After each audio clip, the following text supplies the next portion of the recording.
Bust, boom, bust, boom. You must be wondering what on earth I'm talking about. Well, this interview is about a 3-generation family business that has had to build and rebuild itself 3 times. Simtrack manufacture horse racing start gates and running rails, and they ship them all over the world.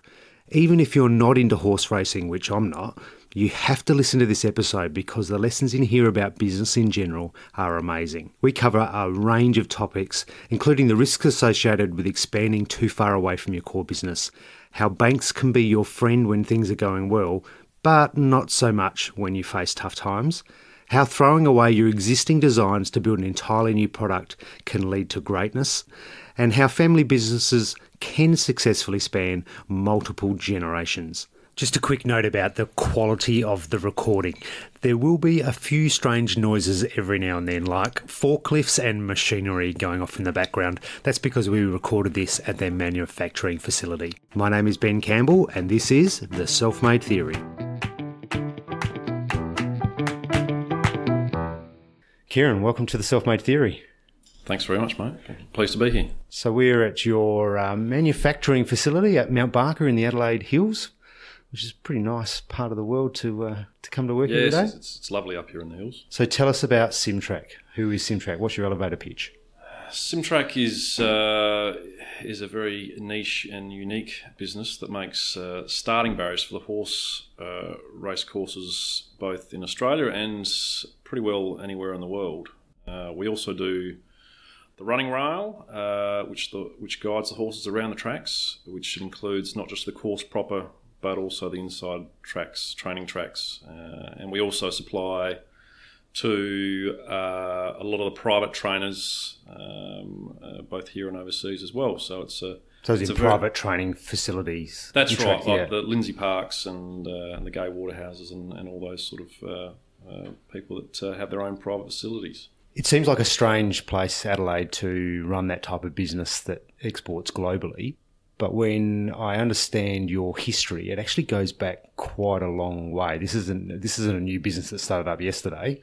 You've got your family has a pretty long history in this type of business, doesn't it? Yes, that's correct. Actually, it was my grandfather, Kieren Sims, AM, who back in 1957, 58, I believe it was, he was a school teacher, and he was also a dairy farmer, and he was doing a lot of working with steel, making up cattle yards and stuff, and doing that for various people in the Jervois area here in South Australia. And one of the local tracks, Strathalbyn, approached him with a photograph of one of these starting barriers that the Americans were using, and pretty much the only people in the world that were using these devices. At that point, everybody was starting their races just with either a bit of a band, a rubber band, or a flag, generally. And so what was it? The rubber band was like stretched across the track, just stretched and let go, yes. It's actually still used in a couple of very, very remote areas around the world, but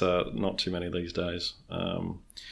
So he was given this photograph and asked, can you try and manufacture one of these things? And he said, yeah, sure. He was a very positive thinker sort of fella and very switched on. So he made one barrier, I believe it was a 14 stall, and the response from that was overwhelming. Everybody sort of came up and had a look at it from down Adelaide, and word spread very, very quickly. So within a matter of years, everybody in Australia was talking about these barriers and going, this is the way of the future, and it's a game changer for the country, and was inundated, in fact, to the point where my father, who was at Scotch College in year 10, was abruptly pulled out and said, no more time for this hooligan schooling stuff. It's time to get your bum on the ground and work for a living. So not the Scotch College is a hooligan school. No, this is true. I think he was enjoying himself there, and he was quite into the rowing, and he was having a great old time. But that dragged out that into his that stopped really fast, manufacturing business. And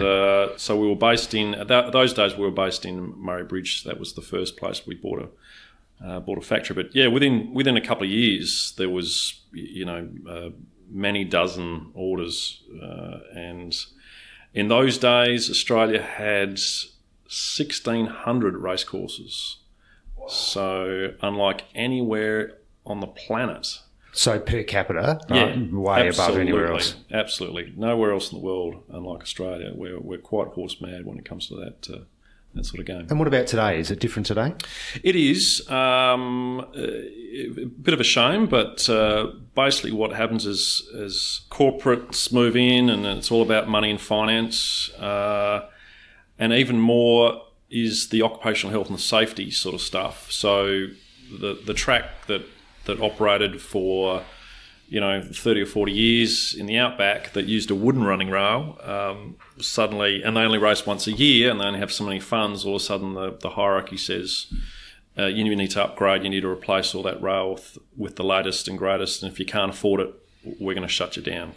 So that's from a safety perspective for the horses and the jockeys, absolutely. Obviously. And I guess, there's always the movement of populations to the cities and less people and all that sort of stuff. So it used to be the thing, any old town would have a race course and a horse race at least once or twice a year, and it's sort of now concentrated a lot more. There's probably about 350 race courses in Australia still today, but as you can imagine, it's reduced a heck of a lot over the years. I can imagine it's not cheap to fully kit out a racetrack with track and... Certainly not. And the other thing is that these country tracks rely a fair bit on donation of time. A lot of the old cockies, if you like, that farmers and stuff will donate their time to get the racetrack prepared and all that sort of stuff. And as the years go on, the younger generation just seems to be less enthused and all sorts of stuff. So it's a bit of a growing trend, I think. It gets harder and harder for these small tracks to survive. So lots of big orders early on, mostly in Australia. Yes, mostly in Australia, although we were very fortunate. The timing was very, very lucky. In about the second or third year, 1961, I think it might have been, there was something called the Asian Racing Conference, which was the one conference in the world where people who were racetrack managers and all that sort of corporate affiliation would gather together and discuss, swap ideas on tracks and turf and equipment. And we happened to get our very first international order was for Singapore Turf Club, and we designed the barrier specifically to fit inside a shipping container and send it over there. And within 2 weeks of having it finished, this conference was on. So we had a lot of people from overseas at this Singapore Turf Club, and they sort of made a bit of a showing of the starting barrier, and a lot of people went, "Wow, look at this barrier," and realised that it was something that could be shipped. And that was a massive coup for us. It really sort of propelled us forward into the international export. Yeah, right. Timing is everything. Timing is everything. Absolutely. So what happened from there? So we're in the early 60s? Yep, early 60s, and it just pretty much grew and grew and grew from strength to strength. And my grandfather was very much an innovator, so there was many models, many changes, different operating systems and methods to open the barriers. And was that innovation just because he had great ideas, or was there lots of feedback from customers, or did things change in the industry? I think a little bit of both. There's always feedback from customers going, it would be nice, but then you sort of realise there's a better way to make something, or if there's one barrier has a particular issue, you go, well, let's make sure that never happens again and redesign that. And it just gets more and more fine-tuned into being a very precise sort of piece of equipment. I think one of the funny things when I'm out and about and people ask me what I do, they say, you make starting barriers. How can you possibly make money out of that? Surely, one barrier and it's all done and anybody can do it. But that's the thing, over the years we've observed various places in Australia and even overseas that somebody says, oh, look, we'll just get the guy down the road who's an engineer and he can just copy one, and so off he goes and he spends, instead of, spending, say, $100,000, he makes one for $50,000 and they go, wow, that's fantastic, what a saving. But then, of course, the thing fails on race day and they scratch their heads, and then it fails again and they scratch their heads, and every time the starting barrier fails, which is called a false start, and that race is lost, that adds up to much more than $100,000. Lots of money. So they learn very quickly that it's actually a very precise, precision piece of equipment that needs to be perfect for it to be reliable, and that's what it's all about in the game.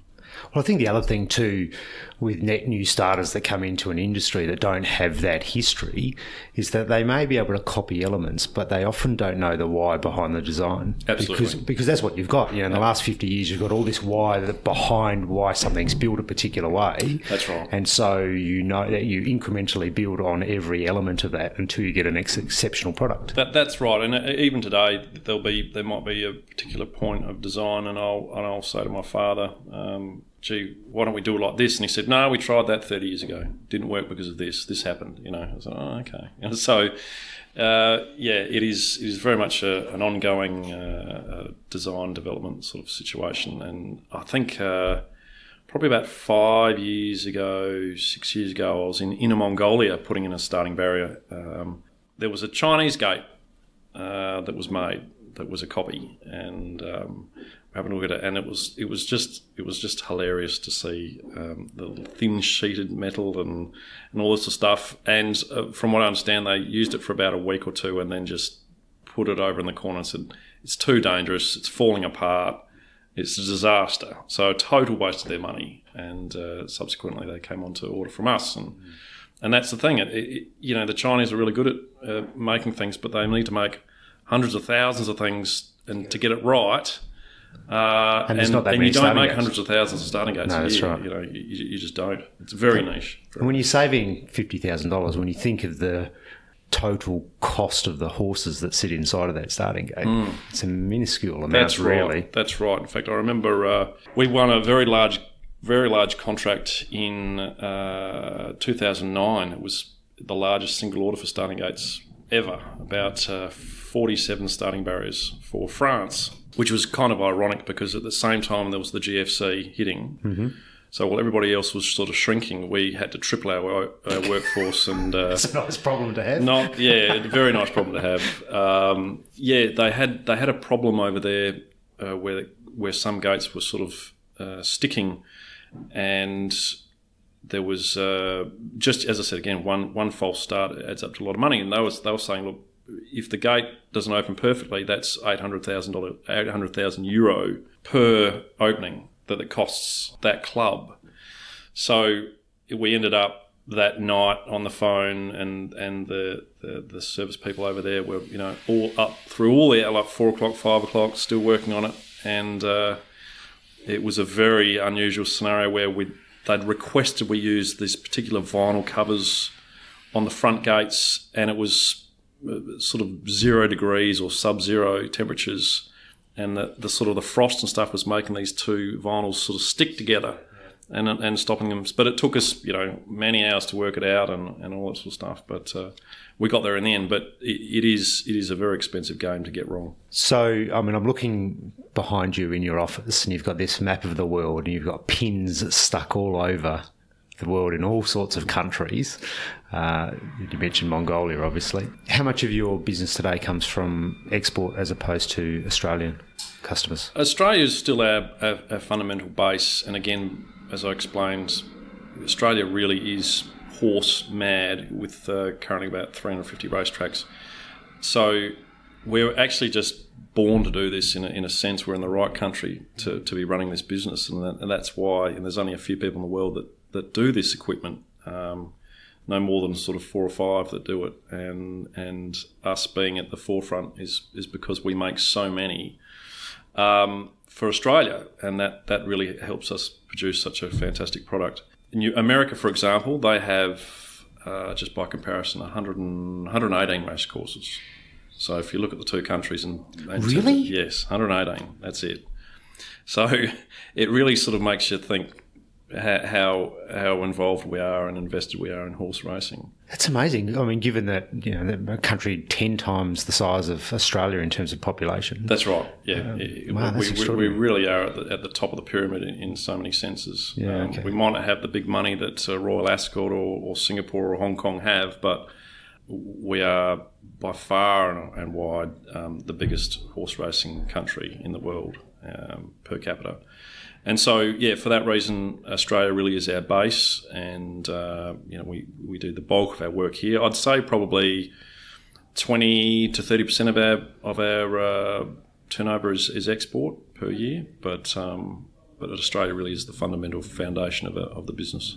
So that all sounds pretty interesting, pretty exciting, successful business, but the journey hasn't been a easy one for you, has it, and for your father? No. Over those years? You had some challenges. Can you share some of those with us? Yeah. So going back in time a bit, when my father sort of took over from my grandfather, in the early 80s, it was sort of gangbusters for everybody. The economy was booming, and everybody was getting into everything. Everybody was very excited about the money flowing around. And my father, we sort of started getting into sheds and gym equipment, centre pivot irrigators. So we had about 5 companies under the one roof, and employing a lot of people. And we had a nice big fat loan to the bank.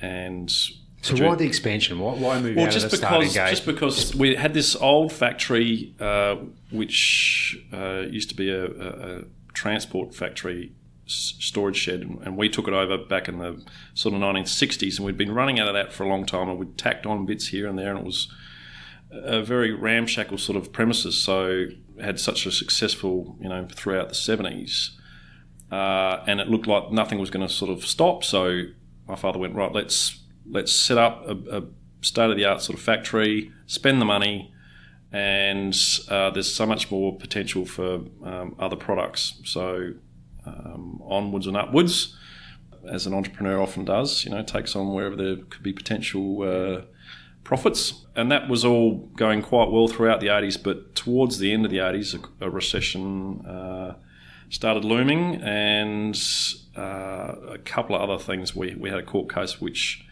although we won it, without getting into too much detail, we were sort of offered a very small amount for the win. Otherwise, it would get dragged through the court. So we lost a lot of money through that. And one of our main products, which was centre pivot irrigators.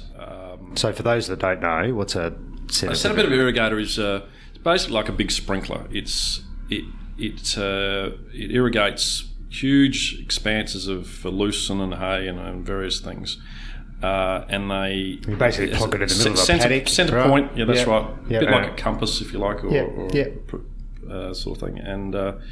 And we were making those for probably 15, 20 years, and huge sales around Australia with the rules. But in the 80s, late 80s, the Americans started importing these centre pivots, and they were basically selling them for the same price that it cost us in materials. So that was about 30 to 40% of our turnover, and all of a sudden overnight it was gone. So that, plus the court case, plus the recession, plus probably ridiculous interest rates at the time, all sorts of things.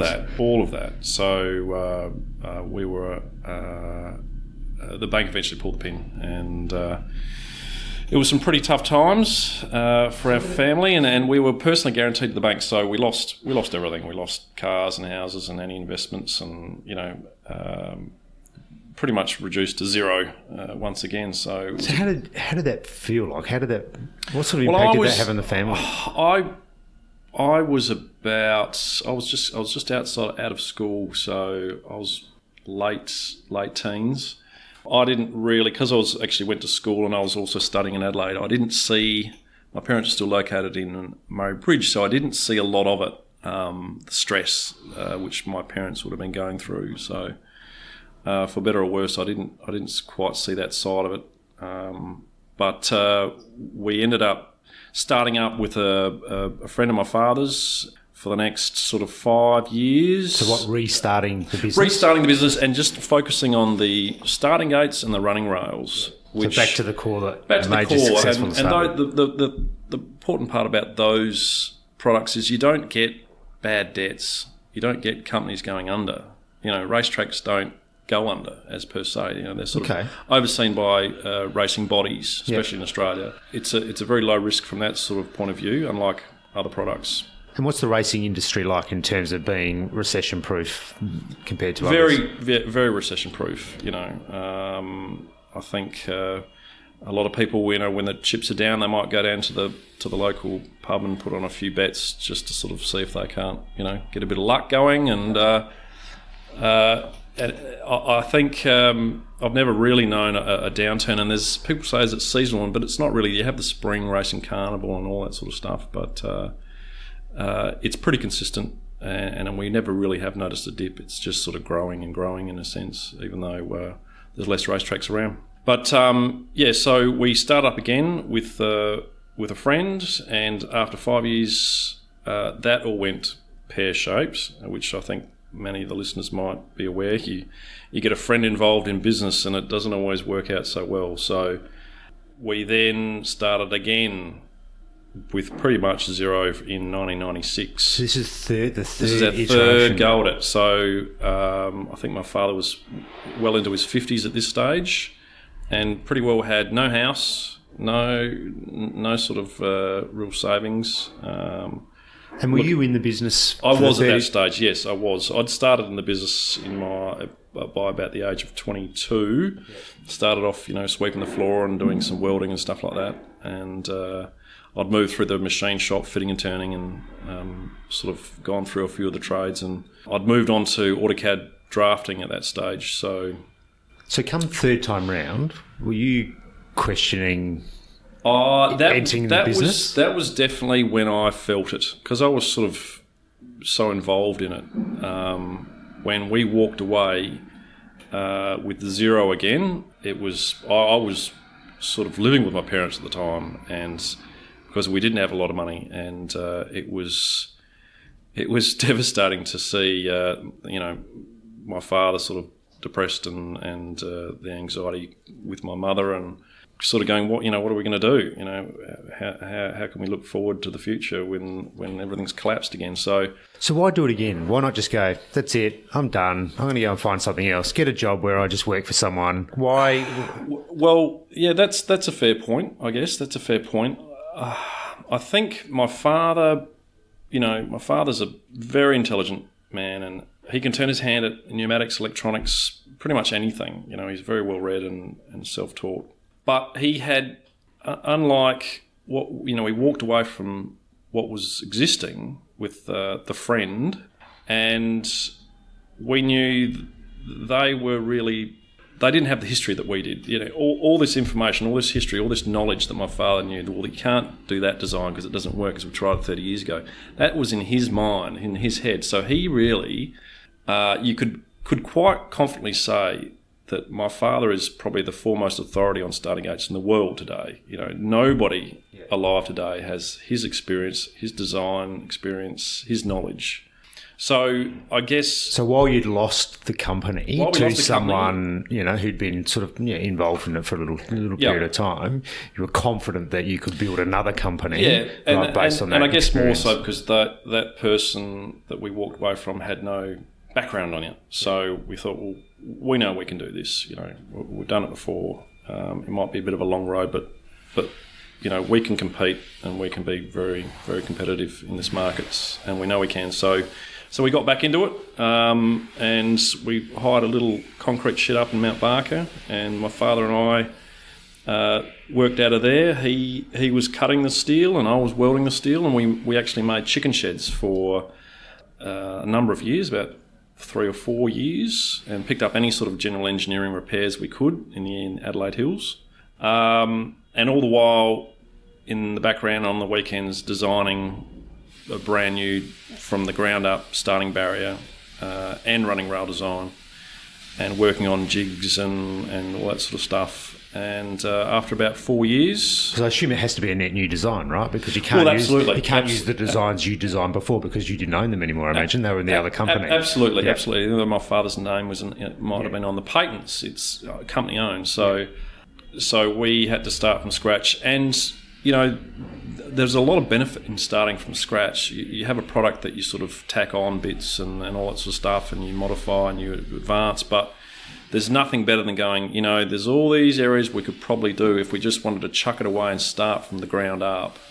And that was a massive benefit for us, to be able to address all the little niggly things. And my father had a lot of ideas over the years, but you couldn't sort of apply it to the current product. You really had to throw it in the bin and start from scratch, which is not very economical. So when we did start up again in 96, he said, right, these are the ways we should build this. We should do it that way. It should bolt together this way. And which at the time probably seemed a difficult time, but it's actually a bit of a luxury that most companies don't have that have been successful in the past. Is when do I throw the old successful design that's made me, built our company into something that's great? That's right. That's right. When do I throw that away? And nobody does. I mean, you look at something like the motor car. I mean, no car manufacturer goes, we're going to chuck that chassis, that engine, the body panels, everything in the bin and start from scratch. They change the engine, they keep the chassis, they might change the chassis later, but keep the engine. They'll do bits and pieces because it's an expense. And that's the problem when you get net new competition that comes in. So whether you're in the telecommunications industry or the motor car or the racing gates, when the new competitor comes in, they don't have that legacy that they have to maintain. That's right. And so whether you're a Tesla or a new telecommunications company or Simtrack, right, not having that legacy behind you allows you to do something much better. Yeah, that's exactly right. So we ended up with new designs, and pretty much in the year 2000 we launched them. And the first starting barrier we sold was to Goulburn in New South Wales. It was a 16 stall, and I can remember the night before the truck was coming to pick it up, we had one employee at that stage, and we were working till about 11 or 12 o'clock at night to try and get it finished and get little spray cans out and trying to finish it off. Sort of crept up on us a bit, so it was a bit of an experience. But that sort was very well received. It performed very well. It was at a great price, very very very competitive, and Racing New South Wales went, wow, this is a fantastic product, and we're gonna order some more. So pretty much from the year 2000, Racing New South Wales, who control all the country tracks, somewhere around 100 odd tracks, they sort of stuck with us ever since and going, we can rely on these guys and they give us great service and a great product. So we've been making them barriers ever since. And as the years moved on, and sometimes it took a little bit longer than other times because racing associations were used to dealing with the old company. Eventually, once they saw our product and experienced our product, they went, wow, this is definitely the way of the future, and we've gone from strength to strength. How exciting. Yeah, look, it's been a well, what a tough journey. I don't know if you could call it a fairy tale story, but it's a nice story where roller coaster's probably a better word absolutely. For it. But it's today my father is he's semi-retired. He's got a very nice place in the country, and he's got a couple of nice little cars, and he's very comfortable. My parents are very comfortable and relaxed, and they're enjoying this period of their lives now. Whereas it wasn't so long ago where it was just are we going to have anything to retire on? Are we going to have any savings at all? And now they're very very comfortable, and it's been wonderful from my point of view to see them have that success and it to be a happy ending, I guess. So what would you do differently? Sitting here now, looking back over the last, you can't look back over the last 50 years or so or more. But is there anything that you'd look back and go, what, if we'd only done that, or if my father had only done X or Y, that we would be different? Yes, it's a fair point to make, and people often come to me and say, look, there's an opportunity to make this, or there's an opportunity to make that, and there's profit in it, and I understand that's the definition of an entrepreneur. They sort of don't hold back; they just keep pushing forward and take the high risk. And but I think statistically, the average entrepreneur fails at least 2 or 3 times in their life. So for what I've sort of learnt from my father's experience is. It's okay to stick at one product and be very successful, or just a few products. So we also make something called a steward's tower, which goes around the racetracks where the stewards stand up in, or the cameras will film the race from. It's quite a big piece of kit. It is a big thing. I've seen a couple of them. It's a very large tower, usually 9 metres up in the air, and so we make those as well. And but that's pretty much it. Those are the three products we sort of make, and I've no real desire to go any further than that, because as soon as you take on too many products and you expand too much, in my opinion, and you've got too many guys going on, it can get out of control. And, if something should happen to the industry, you find it very difficult to shrink back down. So that's when you get yourself into trouble. And as we've seen recently in the news, it's an ongoing thing where successful, long-term, big companies, all of a sudden, the announcement's made that they're packing up and they're folding. So I think it's a very wise thing. Well, I think the other part too, you're selling new products into an existing industry where you've already got relationships, you've already got credibility, Absolutely. You've already got history, got goodwill, yeah. and you've got the goodwill. Whereas when you're selling gym equipment and irrigation systems, you're selling to a whole bunch of net new people. So not only are you creating and selling new products, but you're actually creating and selling new relationships. That's right. I think so it makes it much harder. You can just spread yourself a bit thin, in my opinion. So, and probably the only other thing I would have to say is, this is politically correct or whatever, but the banks. My father got very deep in with the banks. It was personally guaranteed in the 80s, and when they decided it was time to pull the pin, to lose everything is devastating. So when after our second fall, we said to ourselves, there will be no banks, there'll be no loans to the banks. So it's obviously a much slower and harder road to take, but the benefit is today we own the premises, we own the factory, we own every piece of equipment here. We don't have 1 cent, no overdraft at all. So if there's tough times, we have to shrink back down. We can quite easily do that, and we don't have any overheads. We can cut them right back, and that's a pretty big security to have. And the only people you have to answer to is yourselves and your employees. Exactly. That's it, really. That's right. So. It's a fantastic way, and we're very fortunate, to be in this position. But I'm very pleased that that's the way we've sort of formed this new company, and it makes me sleep very well at night. It's a great story. I'm not into the racing industry. It's not my gig, but it's a great story of not only entrepreneurship over such a long period of time, but the rise from the ashes multiple times, the tenacity.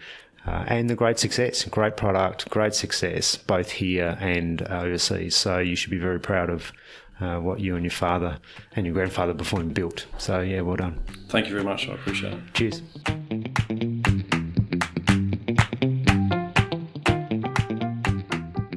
Jeepers. There are few business owners that have the tenacity and determination like the Sims family. If there was ever a lesson in how to drive your business through tough times, I reckon it's theirs. Head over to my website, www.theselfmadetheory.com, and I'll have details in there about where you can find Simtrack. Plus, I've got some great photos on there as well. If you're enjoying our stories and interviews, then drop us a line or let us know via social media. Hey, we would love it if you could share it with your friends and colleagues. Until next time, keep innovating, overcoming, and prospering.